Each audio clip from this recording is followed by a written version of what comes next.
పెళ్లిళ్ల season నడుస్తోంది. November, December నెలల్లోనే 48 లక్షల వివాహాలు జరగనున్నాయని అంచనా వేస్తూ ఉన్నారు. ఇన్ని వివాహాలు జరిగినప్పుడు కొన్ని ఆసక్తికరమైన షాకింగ్ సంఘటనలు ఖచ్చితంగా వెలుగులోకి వస్తూ ఉంటాయి. అటువంటి షాకింగ్ సంఘటన ఒకటి సోషల్ మీడియా వేదికగా వెలుగులోకి వచ్చింది. ఇక్కడ జరిగిన ఓ పెళ్లి ఊరేగింపుకు సంబంధించిన వీడియో నెట్టింట తీవ్ర దుమారాన్ని రేపింది. పెళ్లి బరాత్ సందర్భంగా కుటుంబ సభ్యులు పెద్ద మొత్తంలో కరెన్సీ నోట్లను వెదజల్లారు. దాంతో పోలీసులు రంగంలోకి దిగారు. చివరకు ఏం జరిగిందో తెలియాలంటే పూర్తి స్టోరీలోకి వెళ్లాల్సిందే. ఉత్తరప్రదేశ్లోని సిద్ధార్థ నగర్లో జరిగిన ఓ పెళ్లి ఊరేగింపు వీడియో ప్రస్తుతం వైరల్ గా మారింది. సిద్ధార్థ నగర్లోని దేవల్వా గ్రామంలో ఓ పెళ్లి సందర్భంగా తీసిన వీడియో ఇది. ప్రస్తుతం ఈ వీడియో సర్వత్రా చర్చనీయాంశమైంది.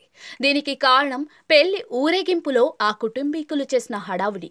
పెళ్లి బరాత్ సందర్భంగా వారు దాదాపుగా 20 లక్షల రూపాయల నోట్ల కట్టలు గాలిలోకి వెదజల్లారు. పెళ్లి ఊరేగింపులో పాల్గొన్న వ్యక్తులు కొందరు ఇంటి పైకప్పు జేసీబీలపైకి ఎక్కి మరీ కరెన్సీ నోట్ల కట్టలను గాలిలోకి విసిరారు. ఇదంతా కొందరు వీడియోలో రికార్డ్ చేసి సోషల్ మీడియాలో షేర్ చేయగా ఇప్పుడు ఇది వైరల్ అవుతోంది. వీడియోలో చాలా మంది గాలిలోకి నోట్లు విసురుతున్నట్లుగా కనిపిస్తోంది. 100, 200, 500 రూపాయల నోట్లను గాలిలోకి విసురుతున్నట్లుగా సమాచారం. ఇందుకోసం వారు జేసీబీని కూడా పిలిపించారు. కొందరు దానిపై నిలబడి, మరికొందరు బిల్డింగ్ పైకప్పుపై నిలబడి కరెన్సీ నోట్లను జల్లుతూ ఉన్నారు. ఈ నోట్లను సేకరించేందుకు చాలా మంది తరలివచ్చారు. ఇక వీడియో చూసిన నెటిజన్లు పెద్ద ఎత్తున కామెంట్ చేశారు.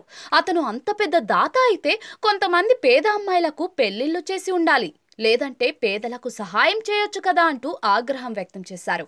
ఇంత భారీ మొత్తంలో డబ్బు వెదజల్లుతున్నారు, అదంతా ఎక్కడి నుంచి వచ్చిందనే దానిపై విచారణ జరిపించాలని మరొకరు రాసుకొచ్చారు. ఏదైనా స్వచ్ఛంద సంస్థలకు ఈ డబ్బు కూడా విరాళంగా ఇవ్వొచ్చని మరొకరు రాశారు.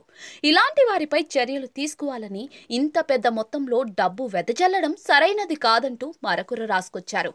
చివరకు వీడియో పోలీసులకు చేరింది. దీంతో అవసరమైన చర్యలు తీసుకోవాలని సిద్ధార్థనగర్ పోలీస్ స్టేషన్ ఇన్స్పెక్టర్ కి ఆదేశాలు వచ్చినట్టుగా అధికారులు తెలిపారు.